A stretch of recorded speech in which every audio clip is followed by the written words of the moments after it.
वेदांत दर्शन की 51वीं कक्षा है। वेदांत दर्शन में द्वितीय अध्याय द्वितीय पाद पढ़ रहे हैं। उसमें 20 सूत्र तक हो गया था, आज 21वें सूत्र से पढ़ेंगे। प्रकरण चल रहा है क्षणिकवाद का। क्षणिकवाद का अर्थ होता है, इनके मत में हर वस्तु एक क्षण के लिए होता है, एक क्षण के बाद वो नष्ट हो जाता है और अगले क्षण जो वस्तु हमें प्राप्त होती है वो वस्तु नया होता है। ऐसे इनकी मान्यता है, हर वस्तु एक क्षण में समाप्त हो जाता है, ऐसे मानते हैं। और ये अवयवी को नहीं मानते, अवयवों का झुंड समूह को मानते हैं। कल इसके ऊपर हमने विशेष चर्चा की थी। और एक परमाणु नष्ट होने से पहले दूसरे परमाणु को उत्पन्न कर दें, ये पक्ष ले तो भी ठीक नहीं होगा। क्यों ठीक नहीं होगा? कहते हैं कम से कम एक परमाणु को 2 क्षण रहेगा तब तो वो एक को पैदा करेगा, एक क्षण तो वो जीवित रहेगा और अगले क्षण दूसरे को पैदा करेगा, तो तब भी वो क्षणिक तो नहीं होगा। क्षणिक मानेंगे तो उसको नष्ट होने में भी एक क्षण लगेगा और पैदा होने में भी एक क्षण लगेगा, तो दोनों एक साथ कैसे होगा? एक क्षण में वो अपना अस्तित्व भी बनाए रखें और दूसरे को पैदा भी कर दें, ये संभव नहीं हो सकता। इसलिए क्षणिकवाद मान्यता को ठीक नहीं बताया 20वें सूत्र में। 20वां सूत्र था कि उत्तर उत्पादे पूर्व निवेदात, बाद वाले के उत्पन्न होने पर, जब उत्पन्न होता है तब तक पहला वाला नष्ट हो जाता है, तो कार्य कारण भाव नहीं बनेगा। कार्य कारण भाव तब बनता है जब स्थिर होकर रहे, तो पहले वाला नष्ट हो जाता है, इसलिए वो कारण नहीं बनेगा।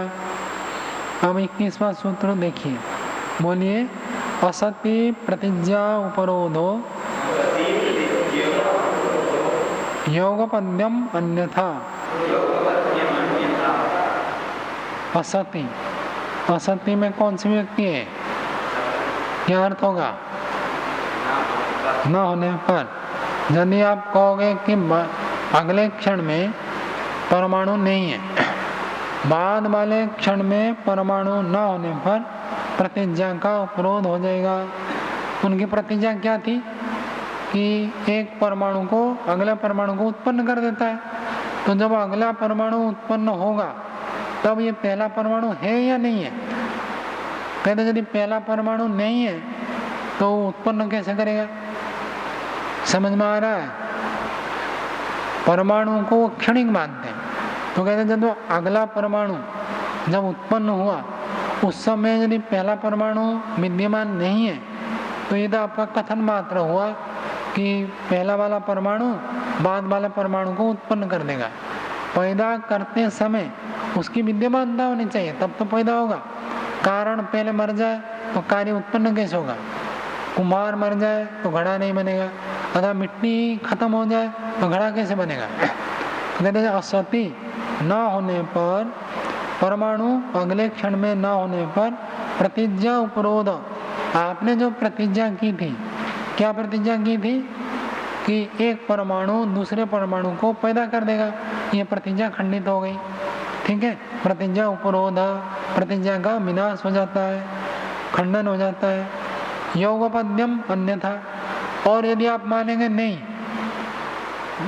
अगले क्षण में भी परमाणु रहेगा, परमाणु अगले क्षण में विद्यमान रहेगा, तो ये भी है वो भी है, दोनों हो गए। पहला वाला परमाणु भी है, बाद वाला परमाणु भी है। जब दोनों परमाणु को साथ साथ मानेंगे तो पहला परमाणु क्षणिक नहीं रहा। आपका जो क्षणिक बाद है, हर परमाणु एक क्षण में नष्ट हो जाता है, ये खंडित हो गया। दोनों बातें समझ में आ गई।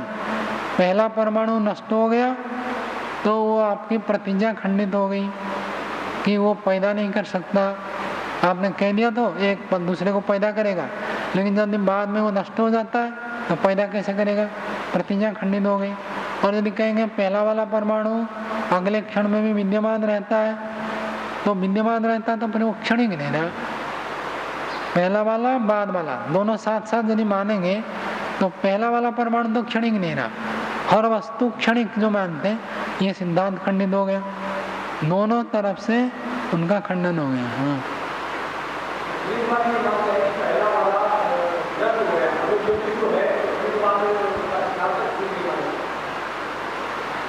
पहला परमाणु नष्ट हो गया। हाँ, नष्ट नहीं हुआ तो फिर नष्ट नहीं हुआ तो क्षणिक बाद खंडित हो गया।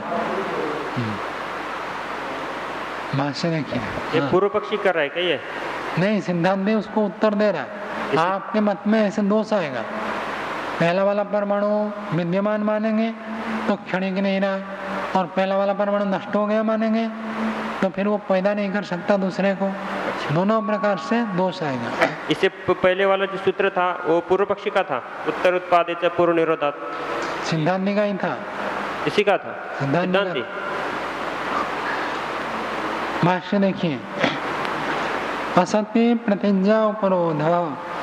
असति अर्थात पूर्व क्षणवर्तिनी परमाणु स्कंदे व कारणात्मके प्रतिज्ञायाः उपरोधो बाधनम भवेत्।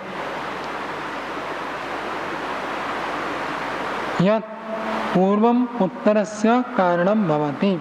कहते हैं पूर्व क्षणवर्तिनी, पहले क्षण में परमाणु हो अथवा स्कंद हो, जो दोनों मानते हैं वो, उसके विद्यमान न होने पर, असति का अर्थ विद्यमान न होने पर, जब पहले क्षण में पूर्व क्षणवर्तिनी परमाणु स्कंदे व, पूर्व क्षण में जो परमाणु है अथवा स्कंद है उसकी विद्यमानता न होने पर कारणात्मक प्रतिज्ञाया उपरोधम बाधनम भवेत्। आपने जो प्रतिज्ञा की थी कि एक परमाणु दूसरे परमाणु को उत्पन्न कर देगा, ये आपका कथन था, आपकी प्रतिज्ञा थी। आपने ये सिद्ध करना चाहा कि एक परमाणु दूसरे को उत्पन्न कर देता है, तो जब ये पहले क्षण में जो परमाणु है वो आगे क्षण में रहेगा ही नहीं, तो उत्पन्न कैसे करेगा? तो ये प्रतिज्ञा आपकी खंडित हो गई। यत् पूर्वम उत्तरस्य कारणम भवति, ये पूर्वम उत्तरस्य कारणम भवति, ये उसकी प्रतिज्ञा थी। पूर्वम उत्तरस्य कारणम भवति, बाद वाले का पहले वाला कारण हो जाता है, ये उनकी जो प्रतिज्ञा थी वो प्रतिज्ञा खंडित हो गई। समझ में आया राजेश जी? आगे देखो, अन्यथा योगपद्यम ततो अन्यथा सति विद्यमाने च पूर्वक्षणवर्तिनी परमाणु स्कंदे व उभयोः पूर्व उत्तरयोः पूर्वोत्तर क्षणवर्तिनोः परमाणवः स्कंदेर्वा योगपद्यम प्रसज्येत। सच क्षणिक बाद दोष। तत्व अन्यथा, उसके विपरीत देखें। पहले में क्या था? असति। अब असति का विपरीत क्या हो जाएगा? सति। तो लिखा सति विद्यमाने, यानी बाद वाले क्षण में भी परमाणु विद्यमान मानेंगे, तो विद्यमान मानने पर परमाणु हो अथवा स्कंद हो, उनकी विद्यमानता मानने पर उभयो हो, दोनों का। कौन से दोनों का? उसी को खोल दिया, पूर्व उत्तरयो हो, पूर्व उत्तर क्षणवर्तिनो हो परमाणु हो। पहले क्षण में एक परमाणु था और बाद वाले क्षण में दूसरा परमाणु आया, तो दोनों परमाणु साथ साथ हो गए। परमाणु का ही है, स्कंद का ही है, तो इन दोनों का योगपद्यम प्रसज्येत, दोनों एक साथ हो जाएंगे। योगपद्यम का अर्थ होता है एक समय में दोनों की विद्यमानता होने का दोष आएगा। सच क्षणिक बाद दोष, और वो क्षणिक बाद में दोष है। क्यों दोष है? चंद्रदेव जी कहते दोनों परमाणु साथ साथ हो गए, पहला वाला भी बाद वाला भी, दोनों एक साथ हो गए, तो दोष क्या? क्षणिक नहीं ना, यही दोष है, क्योंकि वो क्षणिक मानता है। अब दोनों एक साथ हो गए, पहला वाला भी बाद वाला भी, तो क्षणिक बाद खंडित हो गया, ये दोष है। यतो ही क्षणिकवाद नावतिष्ठते, क्योंकि आपका जो सिद्धांत है हर वस्तु हर परमाणु क्षणिक है, वो टिका ही नहीं, खंडित हो गया। तस्मात् क्षणिकवादे जगत उत्पत्ति असंभवात् न स समीचीन, इसलिए क्षणिकवाद में जगत उत्पत्ति असंभव होने से वो समीचीन नहीं। यदि हर वस्तु को क्षणिक मानेंगे, परमाणु को भी क्षणिक मानेंगे, तो जगत की उत्पत्ति संभव ही नहीं है, इसलिए क्षणिकवाद ठीक नहीं है। हो गया?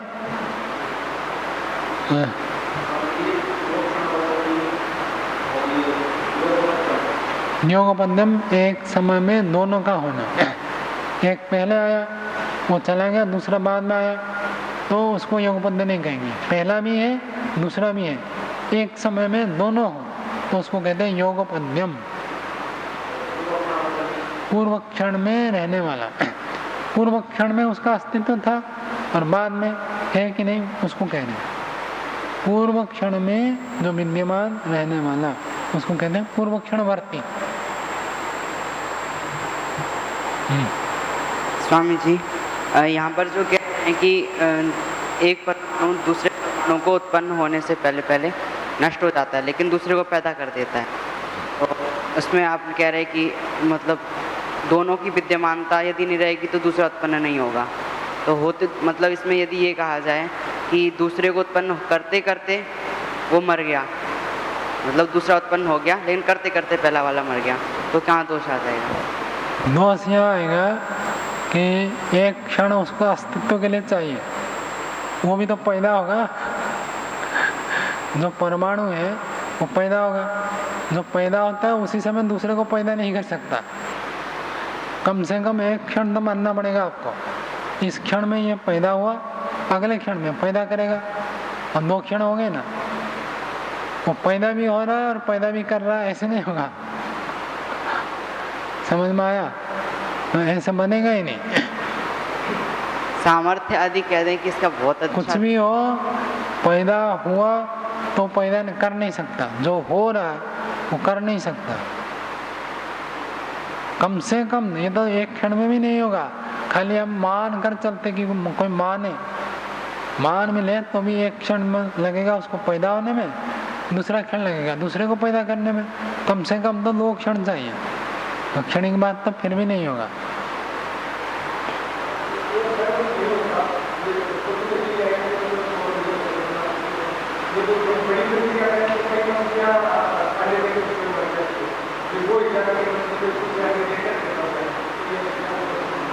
एक क्षण में नहीं हुआ ना, बस ठीक है।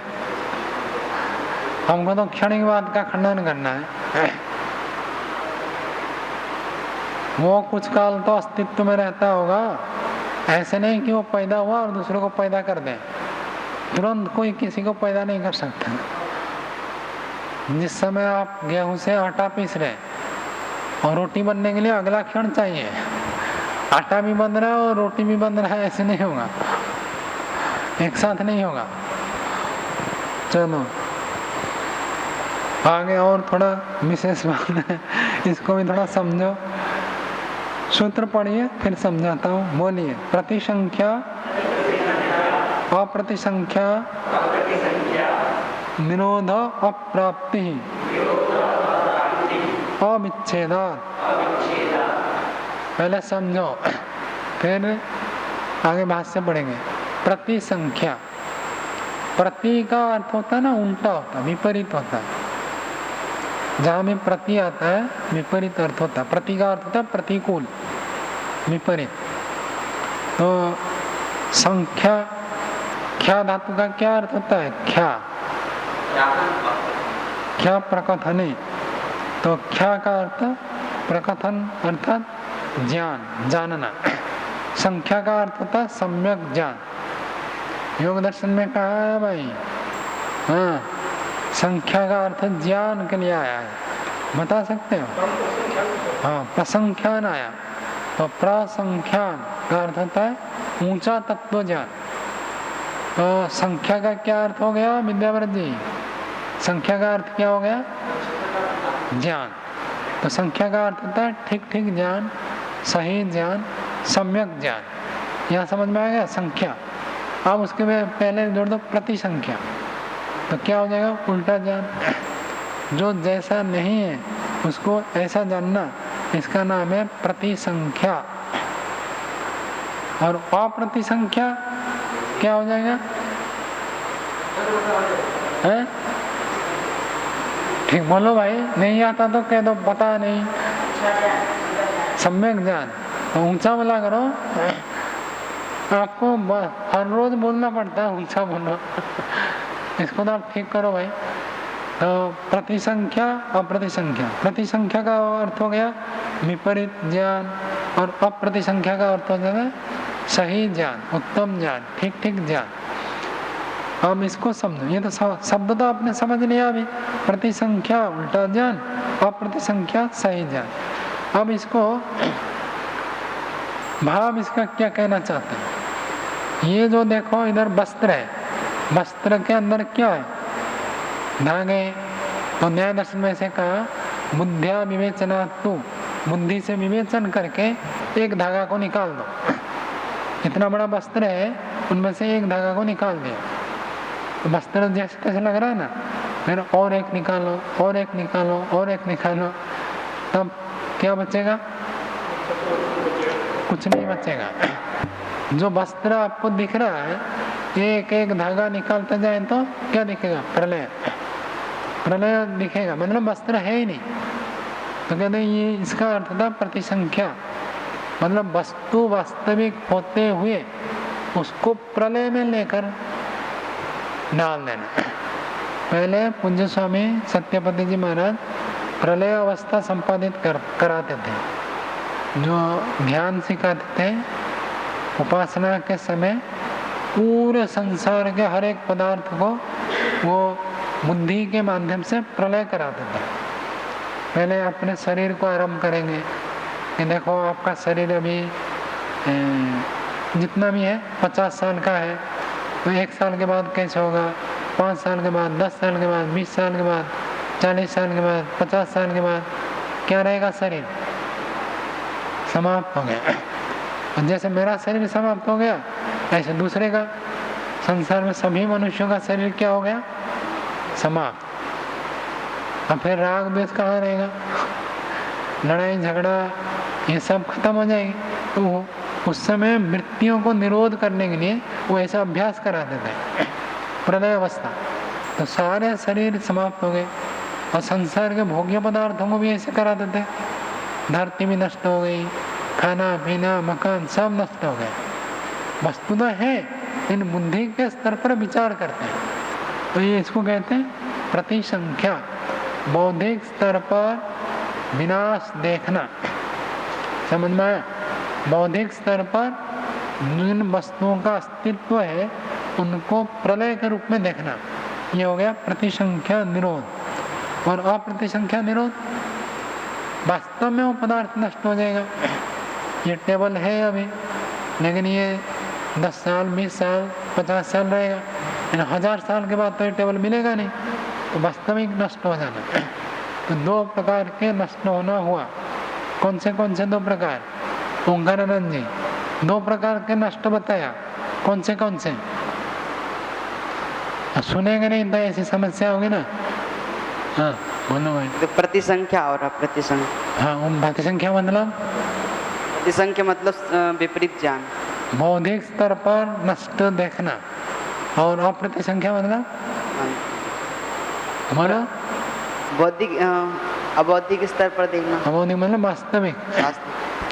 तो एक तो बौद्धिक स्तर पर वस्तुओं का नष्ट हो जाना, और एक वास्तव में वस्तुओं का नष्ट हो जाना। उसको यहाँ लिखा प्रतिसंख्या अप्रतिसंख्या निरोध। निरोध का अर्थ था विनाश।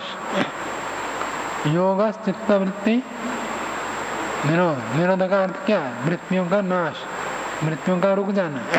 तो यह प्रतिसंख्या अप्रतिसंख्या निरोध। बौद्धिक स्तर पर वस्तुओं का विनाश होना अथवा वास्तविक रूप में वस्तुओं का विनाश होना और प्राप्ति, ये दोनों प्रकार से विनाश की प्राप्ति नहीं होगी। किसके मत में? क्षणिकवादी के मत में। क्षणिकवादी के मत में न बौद्धिक विनाश संभव है न वास्तविक विनाश संभव है। क्यों? अविच्छेदात, अविच्छेद होने से। अविच्छेद मतलब विच्छेद न होना, मतलब वो कहना चाहते हैं एक परमाणु दूसरे परमाणु को पैदा करेगा, दूसरा अगले को पैदा करेगा, वो अगले को पैदा करेगा, ये क्रम तो चलता ही रहेगा, कोई बंद ही नहीं होगा। तो जब बंद ही नहीं होगा, प्रलय होगा क्या कभी? तो प्रलय कभी भी नहीं होगा। ना बौद्धिक स्तर पर आप किसी को नष्ट देख सकते हैं, ना वास्तविक विनाश किसी का होगा। दोनों प्रकार के विनाश संभव नहीं है। समझ में आया?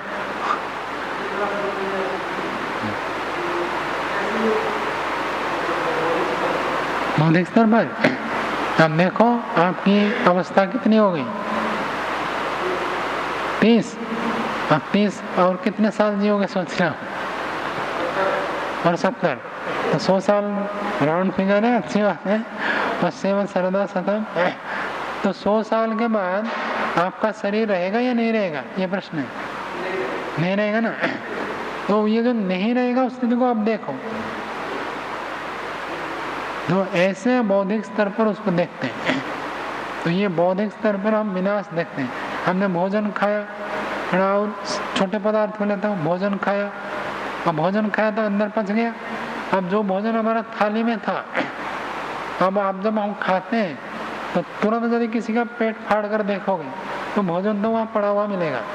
जैसे उल्टी करते तो निकल जाता है, लेकिन 1 घंटे के बाद, 2 घंटे, 3 घंटे, 5 घंटे के बाद वो भोजन मिलेगा क्या? नहीं मिलेगा। कहाँ गया? विनाश हो गया।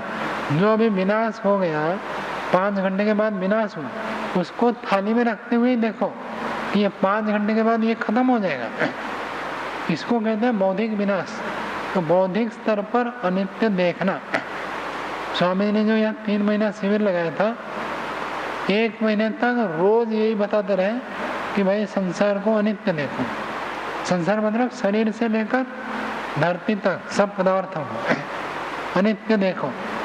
ये बहुत बड़ी बात है। किसी को कह दिया जाए कि कल आपको फांसी दी जाएगी, अब उस लड़ाई झगड़ा नहीं करेगा, रसगुल्ला खाने की इच्छा नहीं होगी, तो उसको दिखता है भाई अनित्य है। तो ऐसा अनित्य को अनित्य देखने से वैराग्य होता है, क्योंकि अनित्य को अनित्य देखना विवेक है।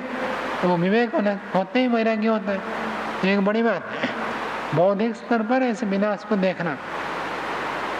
जैसे रूप है, परमाणु में नहीं कह रहे, जगत के बारे में कह रहे हैं। ये जगत का प्रलय कभी भी नहीं हो पाएगा। क्यों नहीं हो पाएगा?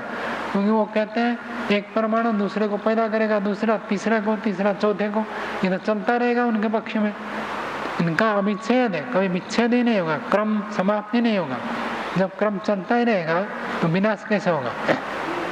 वैदिक पक्ष में तो हमारा क्रम समाप्त हो जाता है।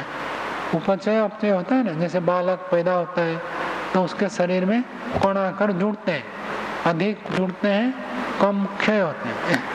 युवावस्था जब होती है तब भी ये स्थिति बनी रहती है। फिर धीरे धीरे उपचय अपचय बराबर हो जाता है। जितना शरीर से प्रत्येक दिन क्षय होता है उतना जुड़ जाता है, तो शरीर स्थिर रहता है प्रौढ़ावस्था में। और जब वृद्धावस्था आती है अपचय अधिक होता है, उपचय कम होता है। कितना भी खाए पिए शरीर बढ़ेगा नहीं, और वृद्धावस्था हो जाए तो उसमें क्षय ही होता रहता है। तो उनके पक्ष में ये क्षय विनाश नहीं हो सकता। स्वामी जी, जो आप कह रहे हैं कि वास्तविक में और एक बौद्धिक स्तर पर विनाश देखना है, तो क्षणिकवादी भी तो क्षण के स्तर पर देख रहा है कि हर क्षण बन रहा है, क्षण बिगड़ रहा है। उन्होंने जो कहा था एक परमाणु दूसरे परमाणु को पैदा कर देगा, तो विनाश कैसे होगा? वैदिक पक्ष में, सिद्धांत पक्ष में तो हमारे यहाँ परमाणु टूटते हैं, नष्ट हो जाते हैं। जो अवयवी है, अवयवी मानते हैं ना, अवयवी के एक एक अवयव नष्ट हो जाता है तो बाद में अवयवी खत्म हो जाता है। लेकिन उनके मत में अवयवी नहीं है, अवयव है और अवयव वो परमाणु को मानते हैं और जितने परमाणु हैं उतने परमाणु वो पैदा कर देंगे, नष्ट का नाम। हमारा यहाँ क्या है, कल्पना करो दीवार है और दीवार में 10,000 परमाणु है तो एक एक परमाणु उसमें से क्षय हो जाते हैं तो अंत में दीवार नष्ट हो जाता है। उनके मत में 10,000 को 10,000 ही रहेंगे, ये 10,000 दूसरे 10,000 को पैदा कर देंगे, दूसरे 10,000 तीसरे 10,000 को पैदा कर देंगे तो दीवार तो कभी नष्ट नहीं होगा उनके मत में। आया समझ में? चलो सूत्रार्थ समझ गए। अब बात से देखो, एक को पूछ लिया तो सबको समझ लेना, आपको समझ में नहीं आया तो आप पूछ सकते हैं। मैं किसी एक का नाम लेकर पूछता हूँ, समझ में आ गया तो मतलब सबको पूछ रहा हूँ ऐसे मानना, नहीं आया तो पूछ सकते हैं। अब भाष्य देखिए,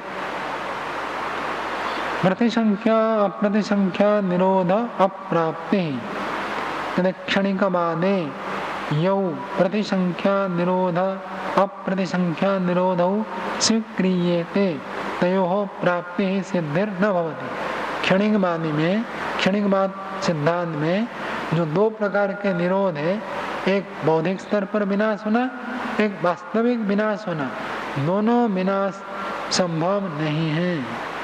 क्यों संभव नहीं है? जो दो प्रकार के विनाश वास्तव में हम स्वीकार करते हैं, ये दोनों प्रकार के विनाश की प्राप्ति क्षणिक बाद में सिद्ध नहीं होता। क्यों नहीं होता आगे बताएंगे। प्रतिसंख्यानम ज्ञान बलेन वस्तुनः प्रत्याख्यानम, जो बातें मैंने आपको कहा बौद्धिक स्तर पर विनाश देखना, उसी को ब्रह्ममुनि जी ने लिखा है प्रतिसंख्यानम बराबर ज्ञान बल से बुद्धि के आधार पर वस्तुनः प्रत्याख्यानम, वस्तु का प्रत्याख्यान कर देना, उसी को आगे खोल रहे। भावात्मकस्य ज्ञान दृष्टिया अभाव अभिमति, तो जो सत्तात्मक पदार्थ है बौद्धिक स्तर पर ज्ञान के दृष्टि से उसको देखें कि अभाव हो जाएगा, ऐसे जो अभिमति है, ऐसी जो मान्यता है, तया संपन्नमान निरोध, उस मान्यता के आधार पर जो निरोध होता है उसी निरोध को कहते हैं प्रतिसंख्या निरोध। ये सब बातें बता दिया था आपको कि बौद्धिक स्तर पर वस्तु के होते हुए हम प्रलय हो जाना, उसका नष्ट हो जाना बौद्धिक स्तर पर देखते हैं, जानते हैं, इसी का नाम है प्रतिसंख्या निरोध। और तद विपरीत स्वाभाविक विनाश, तो अप्रतिसंख्या निरोध का अर्थ हो जाएगा स्वाभाविक विनाश। वास्तव में वस्तु धीरे धीरे धीरे धीरे क्षीण होकर नष्ट हो जाता है, इसका नाम है अप्रतिसंख्या निरोध। अब आगे देखिए, तादृशयोः निरोधयोर विनाशयोर अप्राप्ति असिद्धिर भवति, इन दोनों की अप्राप्ति होती है। तो तादृश वैसे स्वरूप वाले जो दो है, दो निरोध है, बौद्धिक विनाश वास्तविक विनाश, दोनों निरोध का, दोनों विनाश का यहाँ पर संभव नहीं है। कहाँ पर? क्षणिक बाद के मत में। कुतः क्यों संभव नहीं है? कहते अविच्छेदात् विच्छेद अभावात् विच्छेदस्य अनुपन्नत्वात्, क्षणिक बाद के मत में विच्छेद कभी नहीं होगा। क्यों नहीं होगा वो आगे बता रहे हैं। विच्छेदो ही अवयविन अवयव अभाव अवयव भाव। विच्छेद हम किसको कहते हैं? जैसे अभी प्रणव जी ने पूछा था तो मैंने बताया, हम मानते हैं एक दीवार और दीवार में बहुत सारे अवयव हैं, उनके एक एक अवयव धीरे धीरे क्षय हो जाता है। जब बनाते हैं मकान बहुत बढ़िया नया चमकता दिखता है तो धीरे धीरे पुराना होता है और पुराना होकर उसके एक एक कण क्षय हो जाते हैं। तो कहते हैं ये अवयवों का हटना ही विच्छेद होता है। क्षणिक बाधे किल न अवयवी स्वीक्रियते, क्योंकि क्षणिक बाद में वो अवयवी को मानते ही नहीं, हर चीज को झूठ मानते हैं, तो अवयवी को तो स्वीकार नहीं करते।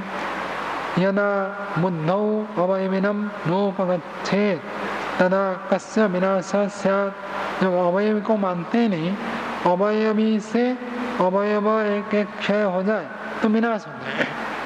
जैसे हमारा शरीर पूरा एक अवयव है, अवयवी है, और अवयवी जो शरीर है उनमें से एक एक हट जाते हैं। क्या हटते हैं? विज्ञान क्या मानता है? कोशिकाएं।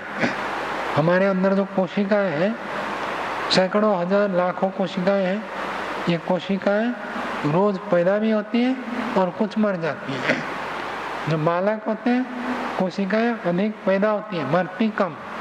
तो इसलिए 1 साल के बाद देखेंगे तो बच्चा बहुत बड़ा दिखता है, पहचान नहीं पाता। और जब युवा प्रौढ़ावस्था आती है, जितना पैदा होता है उतने मर जाते हैं। वृद्धावस्था होने से ज़्यादा मरते हैं, पैदा कम होते हैं, तो क्षय होते रहते हैं। तो उनके मतलब तो अवयवी ही नहीं है। अवयवी मानेंगे तो उसमें से एक एक कोशिका क्षय होगी, तो अवयवी को ही नहीं मानते, तो कोशिका क्षय की कोई बात ही नहीं आएगी वहाँ। कहते अवयवी न अवयव भाव, अवयवी को स्वीकार नहीं करते। यदा बुद्धौ अवयविनम नोपगच्छेत, बुद्धि से अवयवी को प्राप्ति नहीं करते, तदा कस्य विनाशस्य, फिर विनाश किसका होगा? अवयवी मानेंगे तो विनाश होगा, अवयवी ही नहीं है तो विनाश किसका होगा? न ही कस्यापि यदा न अवयवित्वेन वस्तु सत्वम उपदिष्टते कथम तस्य विनाशो उपलभ्यते। किसी का भी विनाश तब होता है जब उसको अवयवी के रूप में स्वीकार किया जाता है। जब अवयवी के रूप में वस्तु तत्व को नहीं मानते, फिर विनाश कैसे उपलब्ध होगा? विनाश नहीं हो सकता। उत्पत्ति मानेंगे तो विनाश होगा, वो उत्पत्ति नहीं मानते। मकान बन गया ऐसे नहीं मानते। मकान का अर्थ क्या मानते हैं? एक झुंड मानते हैं, परमाणुओं का झुंड। तो परमाणु तो बिखरे हुए थे, एक झुंड हो गया, तो इसको उत्पत्ति नहीं कह सकते। जब जुड़ जाए, एक दूसरे से अलग ना हो, अवयवी स्वीकार करें, तब उत्पत्ति माना जाता है। वो अवयवी को ही नहीं मानते, तो अवयवी को न मानने से विनाश उनके मत में नहीं होगा। आगे देखिए, यदा अविच्छेदा विच्छेद अभावात् विच्छेद अप्रसंगात् क्षणिकवादे यदा सर्वे अपि क्षणिका सन्ति तदा तेषां विच्छेद प्रसंग एव न भवति। और एक बात कह रहे हैं कि अविच्छेद होने से, अर्थात हर परमाणु उनके क्षणिक है। दूसरी बात है अवयवी को मानते ही नहीं। झुंड में क्या है? परमाणु, और परमाणु को नित्य मानते हैं। तो अविच्छेद होने से, विच्छेद का अभाव होने से, विच्छेद प्रसंग का अभाव होने से क्षणिकवाद के मत में सर्वे अपनी क्षणिका संधि, और हर चीज क्षणिक है, तदा तेषा विच्छेद प्रसंग एवं न भवति।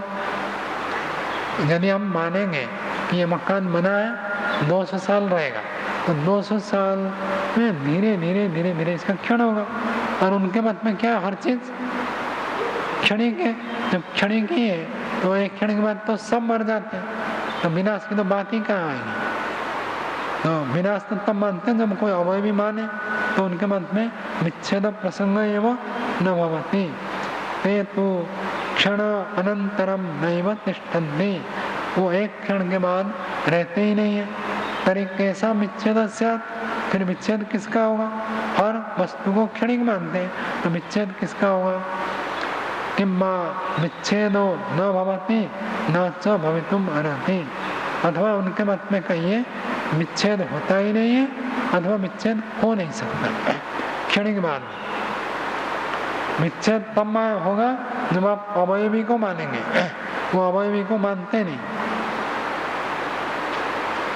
आगे देखिए, तत्र क्षणिकवादे संतानिक उत्पादस्ते तदा संतानस्य अन्य अन्य हेतु संतानस्य विच्छेद असंभव।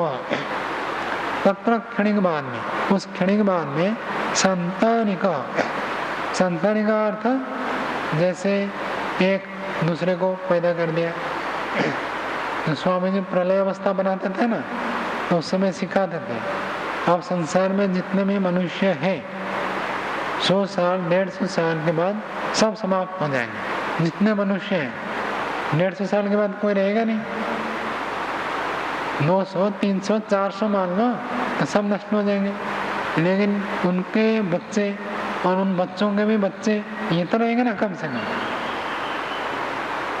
ये मनुष्य जो आज है वो नहीं रहेंगे, लेकिन इनके संतान, उनके संतान वो तो रहेंगे। अगर उनको भी देखो, जैसे 100, 200, 400 साल में आज के सारे मनुष्य खत्म हो जाएंगे, ऐसे 100, 200, 400 करोड़ वर्ष के बाद मनुष्य का मनुष्य पीढ़ी पर पीढ़ी देखेंगे तो सारे पीढ़ी ही खत्म हो जाएंगे, कोई पीढ़ी ही नहीं बचेगी। कितने काल तक सृष्टि चलेगी? 4 अरब 32 करोड़ 432 करोड़ वर्ष। अब उसके बाद देखो क्या स्थिति बनेगी, कोई भी मनुष्य बचेगा? आज जो मनुष्य ये तो रहेंगे नहीं, लेकिन इनके संतान, इनके संतान, इनके संतान, एक दिन सारे संतान भी खत्म। इसी बात को ये कहते हैं। वो सांसारिक का अर्थ उसके आगे जो विस्तार होता जाता है, उस विस्तार को यहाँ संतानिक कहते हैं। क्षणिक बाद में संतानिक उत्पादक से कि एक से दूसरा, दूसरे से तीसरा, तीसरे से चौथा, ऐसे क्रम से विस्तार यदि माने कहते तदा संतानस्य अन्य हेतु संतानस्य, एक दूसरे का, दूसरे तीसरे का, तीसरा चौथे का, ऐसे हेतु बनते जाएंगे। तो ये जो विस्तार है विच्छेद असंभव, फिर तो इसका खत्म ही कभी नहीं होगा।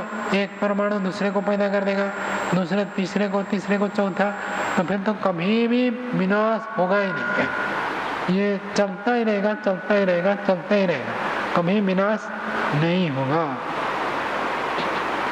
अथच, और अगली बात बता रहे, भाव गोचर उत्पाद तदा न ही भावानाम अन अवयव लक्षणों विनाश दृश्यते।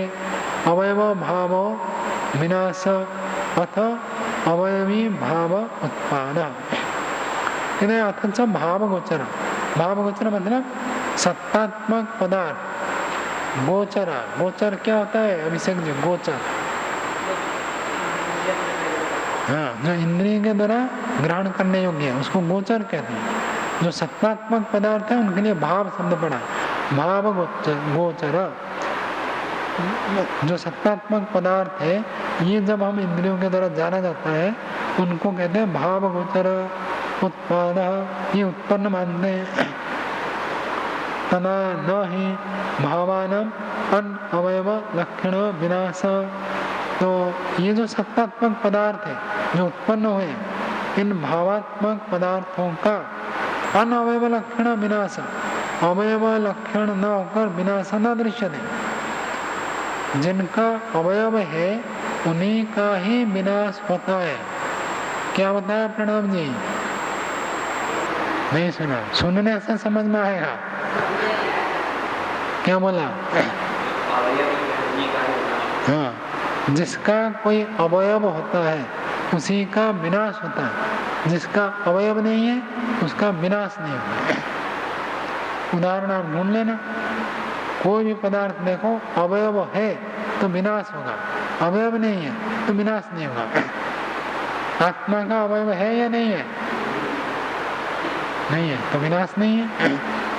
और प्रकृति का, सत्वरस्तम का अवयव है या नहीं है? अभिषेक जी, सत्वरस्तम का अवयव है या नहीं है? नहीं है तो उनका भी विनाश नहीं होता। और महतत्व का अवयव है? क्या अवयव है? अहंकार अवयव है।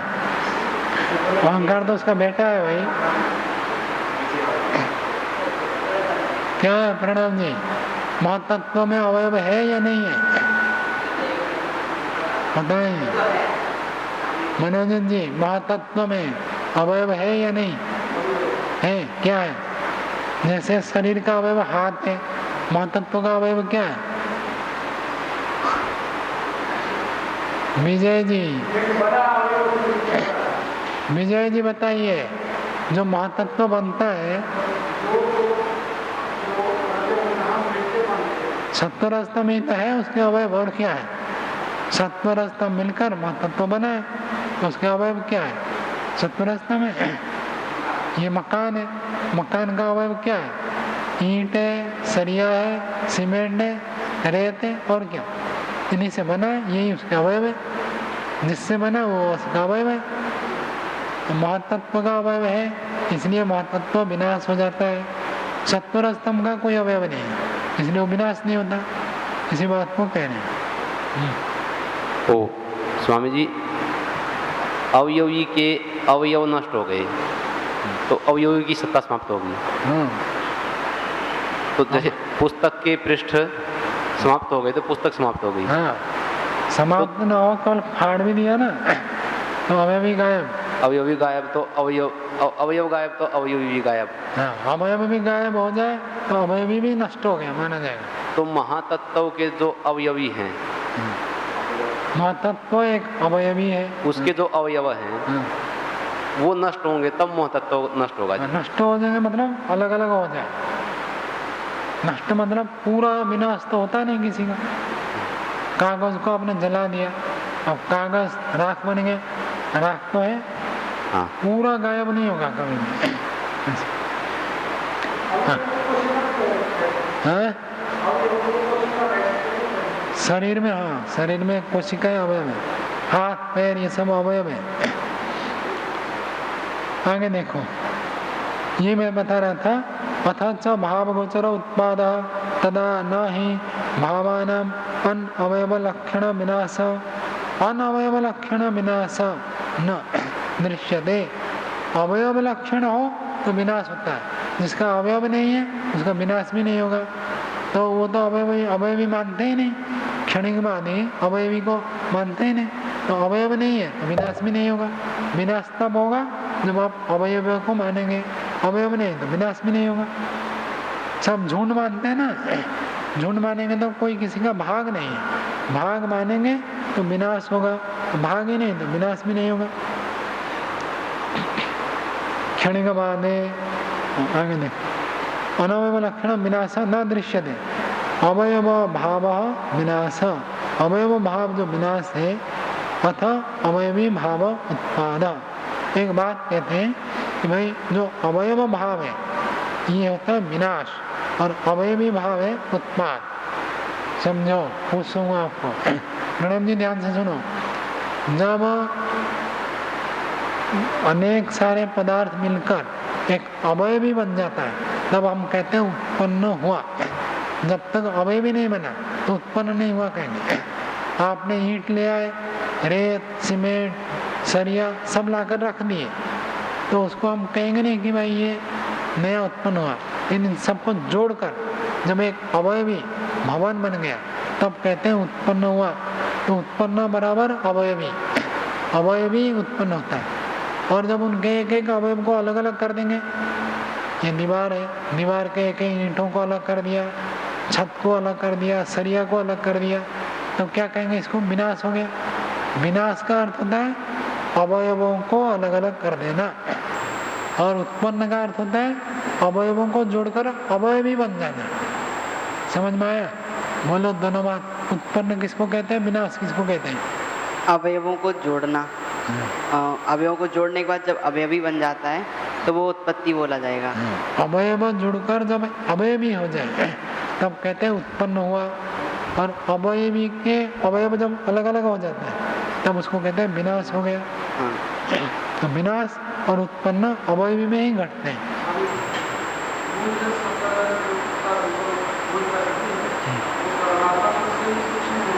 परमात्मा से सूक्ष्म है।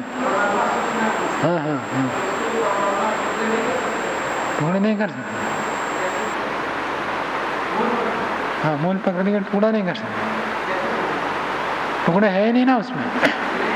यदि हम मान कर चले उसको टुकड़ा कर दिया तो एक छोटा टुकड़ा आएगा, तो आप कहेंगे उसको क्यों नहीं टुकड़ा कर सकता। फिर उसको भी टुकड़ा कर देंगे तो आप कहेंगे उसको क्यों नहीं करेगा। तो कहीं ना जाकर आप रुकोगे या ऐसे करते ही जाओगे।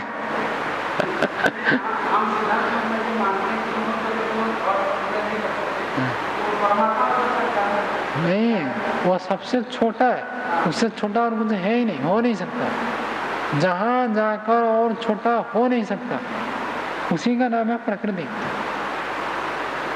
सांख्य में इसकी चर्चा है। तो कहते और तोड़ो, वो कहता है न वयम षट पदार्थवादी न वैशेषिकवत। वैशेषिक में 6 पदार्थ मान दें, तो कहते सांख्य में 25 मान दें, तो हम 25 में रुकेंगे नहीं।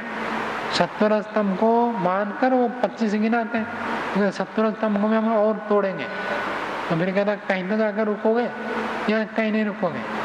कहीं नहीं रुकेंगे तो आपको शून्य मानना पड़ेगा। शून्य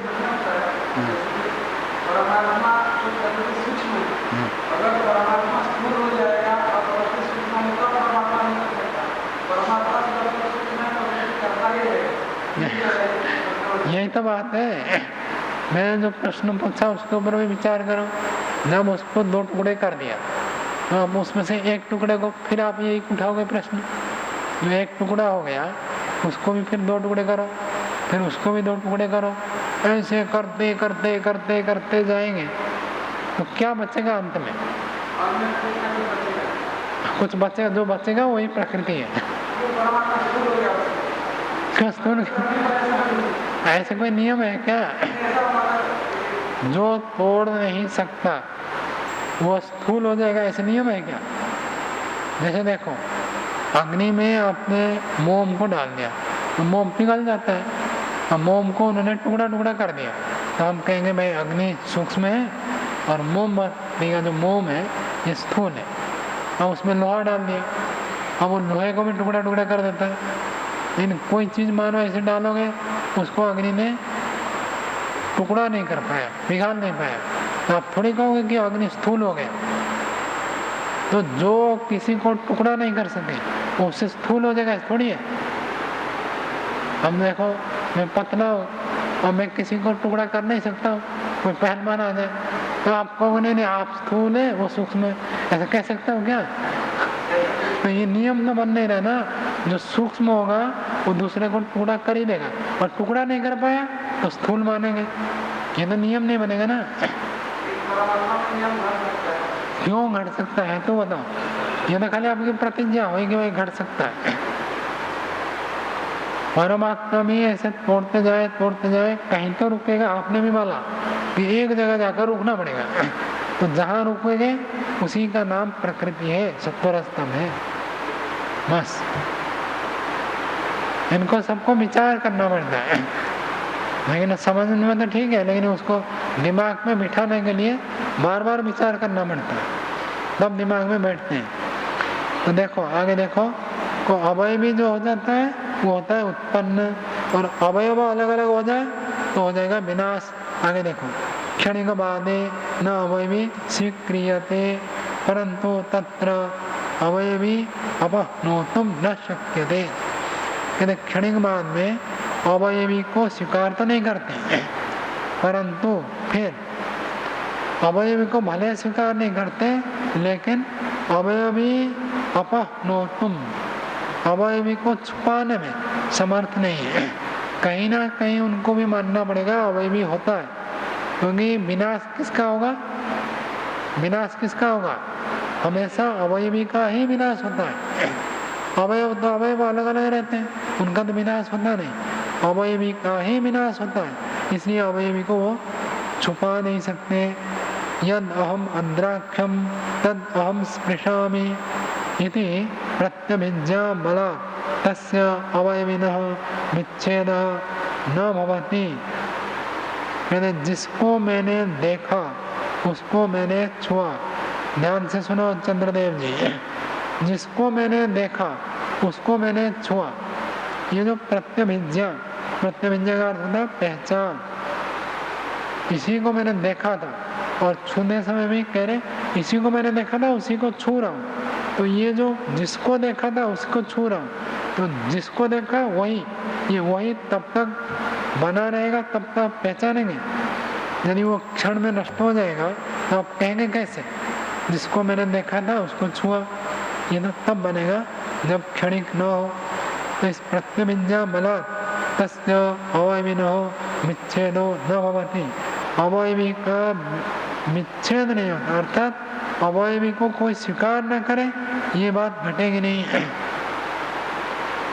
अवयव मूल परमाणु आंखों से दिखते नहीं है, दिखने वाला कौन होता है? अवयवी।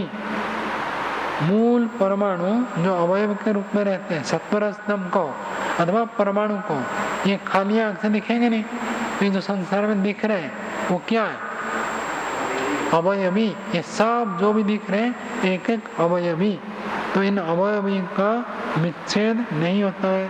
तस्मात् क्षणिकमाने जगत उत्पाद विनाश असंभवात् अनपेक्षणीय क्षणिकमान। क्षणिकमान में जगत की उत्पत्ति और विनाश संभव ही नहीं है, क्योंकि वो अवयवी नहीं मानते। अवयवी के बिना उत्पन्न होना विनाश होना संभव नहीं है, इसलिए ये क्षणिक मान ठीक नहीं है। चलो अगला सूत्र देखिए,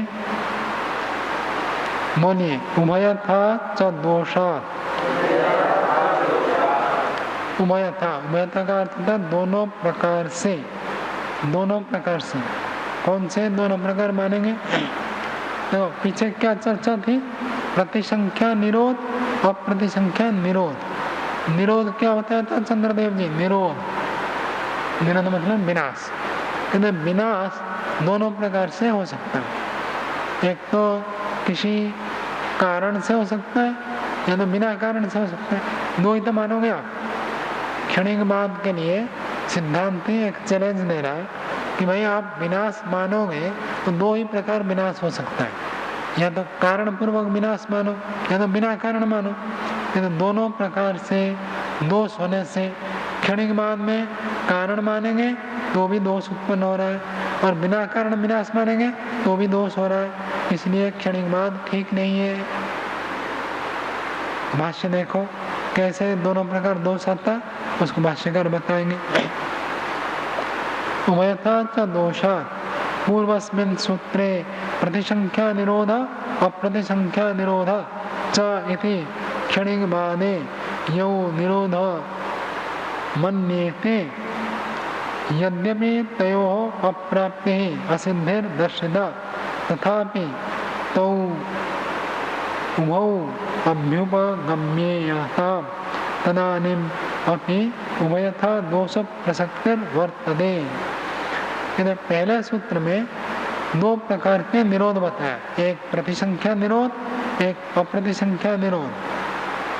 क्या क्या होता है विद्याव्रत जी बताना? प्रतिसंख्या निरोध क्या है और अप्रतिसंख्या निरोध क्या है? प्रतिसंख्या निरोध मतलब है?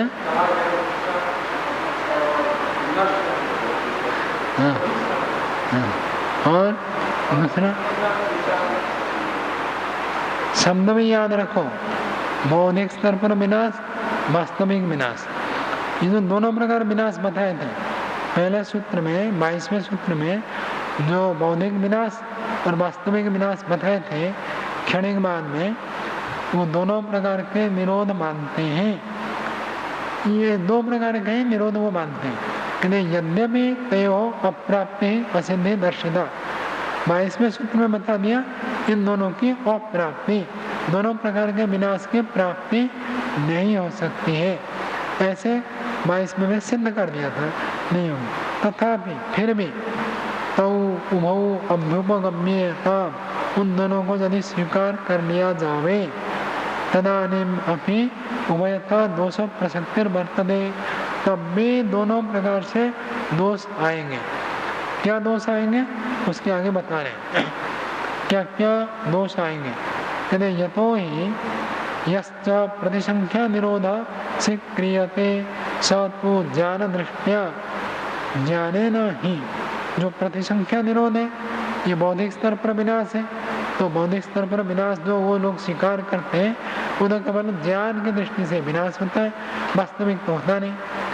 तदा तस्य निरोधस्य हेतुर्ज्ञानम नैवं स निर्हेतुकः। तस्य निरोधस्य, वो जो निरोध है विनाश है, वो जो विनाश है बौद्धिक स्तर पर विनाश है, उसका कोई ना कोई हेतु है। क्या हेतु है? ज्ञानम, ज्ञान के स्तर पर, बौद्धिक स्तर पर हम उसको विनाश देखते हैं। नैवं स निर्हेतुकः, वो हेतु रहित नहीं है। ऐसे ही विनाश नहीं हो गया, वस्तु तो विद्यमान है। जब हम विनाश देखते हैं, कैसे विनाश देखते हैं? ज्ञान के आधार पर हम कल्पना करते हैं अब तो है 100 साल के बाद धीरे धीरे क्षण होकर नष्ट हो जाएगा, रहेगा ही नहीं। ये हम ज्ञान उसमें कारण है। जिसको ऐसे कल्पना करना नहीं आता है उसको विनाश दिखेगा नहीं, उसको तो विद्यमान ही दिखेगा। तो कहते हैं ये ज्ञान उसमें कारण है, निर्हेतुक नहीं हुआ। क्षणिक बाधे अपसिद्धांत आपतित। और जो हेतु मान लिया, ज्ञान को हेतु मान लिया, वो क्षणिक बाद में अपसिद्धांत है, अर्थात उनके सिद्धांत में विपरीत चला गया। अथ अप्रतिसंख्या निरोध स्वाभाविक स्वयमेव क्रमशः अभिष्ट स्यात् तदानीं सर्वं दुःखं क्षणिकं यदि भावना उपदेश मार्ग उपदेश व अनर्थक। और जो दूसरे पक्ष में माने कि अप्रतिसंख्या निरोध, अप्रतिसंख्या निरोध का अर्थ हो गया वास्तविक विनाश, वो स्वाभाविक रूप में होता है। स्वयं एवं क्रमशः, स्वयं ही धीरे धीरे विनाश हो जाता है, क्रम से होता है। मकान बन गया तो 200 साल में एकदम नष्ट नहीं होता है, धीरे धीरे धीरे धीरे क्षण होता है, ये क्रम से होता है। ऐसे यदि वो अभिष्ट माने तदानीम उस पक्ष में, उस सिद्धांत में सर्वम दुखम क्षणिकम यदि, सारा का सारा दुख जो है क्षणिक है, यदि भावना उपदेश, वो जो ये कहते हैं कि दुख क्षणिक है, तो ये उपदेश क्यों कर रहे हैं? क्योंकि उनका विनाश तो अपने आप हो जाएगा। जब हर चीज क्षणिक है, एक क्षण के बाद ऐसे ही नष्ट हो जाएगा। संसार दुखदायी है, ऐसे वो लोग भी उपदेश करते हैं, यदि इस उपदेश की क्या आवश्यकता है? एक क्षण के बाद तो ऐसे ही गायब हो जाएगा। तो जब एक क्षण के बाद विनाश हो जाएगा, उसका उपदेश करना अनर्थक। भावना उपदेश, इस भावना का कथन करना, ऐसे मार्ग का उपदेश करना अनर्थक प्रसज्जेत, अनर्थक निरर्थक माना जाएगा। तस्माद अपि क्षणिक बाद न युक्तः, इसलिए भी क्षणिक बाद ठीक नहीं है।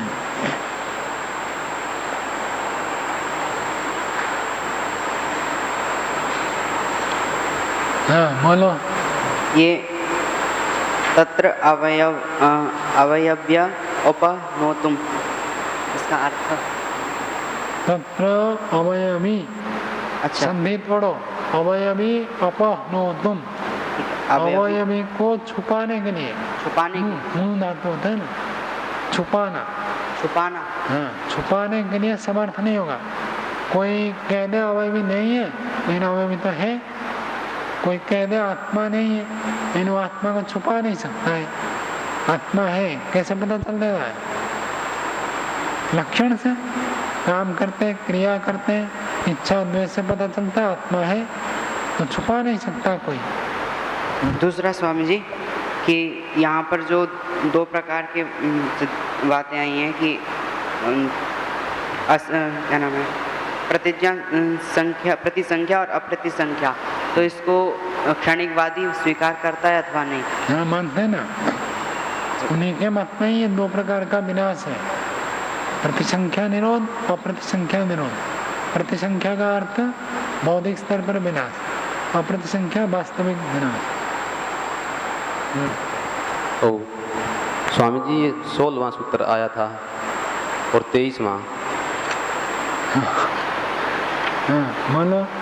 ये बिल्कुल समान है जी इनकी जो समान है, ठीक है। वहाँ परमाणुवाद में दो दोष दिखाए, दोनों प्रकार से दोष होने से परमाणुवाद ठीक नहीं है।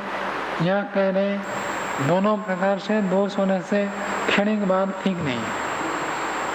स्वामी जी परमाणुवाद भी तो क्षणिकवाद का ही हिस्सा था। नहीं नहीं, परमाणुवाद अलग है। परमाणुवाद का सिद्धांत होता है वो क्षणिक नहीं मानते, वो तो मकान को मानते, अस्तित्व है, घड़े का अस्तित्व मानते हैं, वो अवयवी को मानते हैं, परमाणु को भी मानते हैं। परमाणु से अवयवी बनता है, परमाणुओं से मकान बना है, परमाणु से शरीर बना है, ऐसे वो मानते हैं। क्षणिकवाद ऐसे नहीं मानता। क्षणिक मानता शरीर कोई नई चीज नहीं है, जो परमाणु है वही शरीर है। जो परमाणुवाद आया था स्वामी जी, उससे पहले क्षणिकवाद आया था। परमाणुवाद जो प्रकरण आया था, परमाणुवाद वाला प्रकरण से पहले क्षणिकवाद आया था ऐसे मत को सूत्र लाओ तब चर्चा करेंगे। ये आपने हाँ वो यहाँ ढूंढना नहीं, बाद में कल पूछ लेना, कल पूछ लेना। उन लोग जो क्षणिकवादी लोग हैं वो इसको प्रतिसंख्या और अप्रतिसंख्या को किस प्रकार से अपने सिद्धांत के अनुसार से प्रतिपादित करते हैं? प्रतिसंख्या तो बताया ना, जैसे बौद्धिक स्तर पर विनाश, ये भविष्य में ऐसे प्रलय हो जाएगा, ऐसे अनित्यता को आप देख सकते हैं बुद्धि के स्तर पर। नहीं, ये तो हम लोग अपना ले लिए, वो इस प्रतिसंख्या और अप्रतिसंख्या को अपने क्षणिकवाद के अनुसार से कैसे प्रतिपादित करते हैं? क्षणिकवाद में, हाँ, क्षणिकवाद में तो वो ऐसा मानता है ना कि जो भी संसार में पदार्थ है उसे परमाणु का झुंड है, वास्तव में विनाश है ऐसे मानो। बौद्धिक स्तर पर विनाश मानो, व्यवहार के लिए परमाणुओं का झुंड है ऐसे वो मानते हैं। कुर्सी भी एक परमाणुओं का झुंड है, टेबल भी परमाणुओं का झुंड है, सबको वो परमाणुओं का झुंड मानते हैं ऐसे।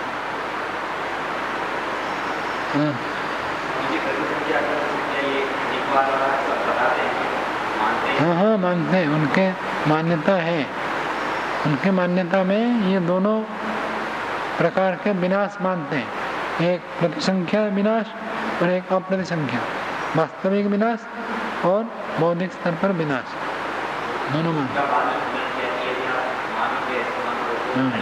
आपके मत में तो दोनों संभव नहीं, ऐसे सिद्धांत ने जवाब दिया। चलो पाठ यही रखते हैं। ओ